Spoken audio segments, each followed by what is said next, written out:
The man is attempting to steal oil worth billions, but his nervousness is getting the better of him. The drill bit has become stuck in the pipeline, and the oil pressure at this point is rapidly increasing, putting him at risk of an explosion at any moment. In a panic, he grabs a wrench, trying to pull the drill bit out, but it's too late. A massive amount of oil vapor bursts out along the drill bit, instantly igniting the entire cave. Fortunately, the man runs fast enough to escape with his life. Having learned his lesson, the oil thief spares no expense and directly hires Jimmy, the industry's top drilling expert, for a hefty fee of $200 million. Compared to the previous novice, Jimmy is much more professional. He starts by setting a 3-minute countdown timer, then calmly inserts the drill bit into the pipeline. When he has drilled halfway through, he even injects coolant to lower the drill bit's temperature. Now comes the most critical part. Just before the drill breaks through the pipe, Jimmy suddenly stops. He then calmly connects an oil transport pipe to the drilling point. It turns out he plans to use the oil pressure to automatically burst through the last millimeter of thickness he left behind. This way, there's no safety risk. The moment the timer hits 0, a huge volume of oil flows into the transport pipe. The oil thief is very pleased. Next, he introduces Jimmy to an even bigger job.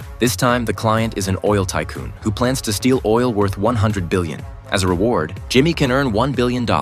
But Jimmy is reluctant to take the job because the oil pressure would drop too much, making it easy for the oil company to discover. Plus, storing that much oil would also be a problem. However, the client has already made preparations. He plans to store the oil in an abandoned water tower on a hill. Finally, he raises Jimmy's pay by another $500 million, and Jimmy reluctantly agrees. To avoid suspicion, the client directly buys a hotel because the nearest oil pipeline to the water tower runs right underneath it. Given the daunting nature of this mission, Jimmy calls in his old teammates from his oil-stealing squad. First, the team's pipeline specialist calculates the exact location of the pipeline. All they need to do is smash through the wall in front of them and dig a 50-meter tunnel to reach the oil pipeline. But after digging just 10 meters or so, they hit a layer of rock that regular shovels can't break through. Jimmy decides on the spot to use an impact drill, but this will undoubtedly create a huge noise that will alarm the hotel guests above. To make matters worse, a police officer suddenly shows up at the hotel for a patrol at that very moment.